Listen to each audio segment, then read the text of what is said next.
Punjab duck यांचा हवामान अंदाज. 7 जुलैपर्यंत पाऊस कमीच, नंतर वाढण्याची शक्यता. प्रसिद्ध हवामान अभ्यासक पंजाब डक यांनी दिलेल्या अंदाजानुसार सध्या महाराष्ट्रात मोठ्या पावसाची शक्यता कमी आहे. येत्या काही दिवसांत म्हणजेच जून 28 ते 7 जुलै या कालावधीत राज्यात तुरळक ठिकाणीच पाऊस पडेल. हा पाऊस पिकांच्या गरजेपुरता असेल आणि त्यांना जीवदान देणारा ठरेल, असे डक यांनी सांगितले आहे. 7 जुलैपर्यंत तुरळक पाऊस.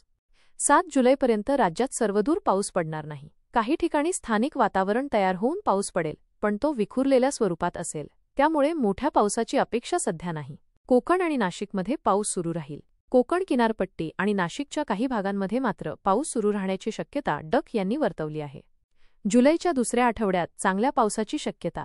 पंजाब डक यांच्या अंदाजानुसार जुलैच्या दुसऱ्या आठवड्यापासून चांगल्या पावसासाठी अनुकूल वातावरण तयार होण्याची शक्यता आहे. हवामानात काही अचानक बदल झाल्यास त्याबद्दल तातडीने माहिती दिली जाईल, असेही त्यांनी स्पष्ट केले आहे.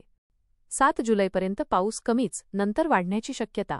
प्रसिद्ध हवामान अभ्यासक पंजाब डक यांनी दिलेल्या अंदाजानुसार सध्या महाराष्ट्रात मोठ्या पावसाची शक्यता कमी आहे. येत्या काही दिवसांत म्हणजेच जून 28 ते 7 जुलै या कालावधीत राज्यात तुरळक ठिकाणीच पाऊस पडेल.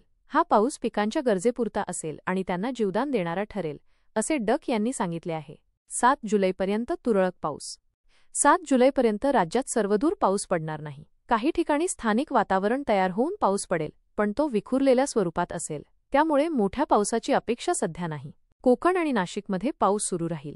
कोकण किनारपट्टी आणि नाशिकच्या काही भागांमध्ये मात्र पाऊस सुरू राहण्याची शक्यता डक यांनी वर्तवली आहे.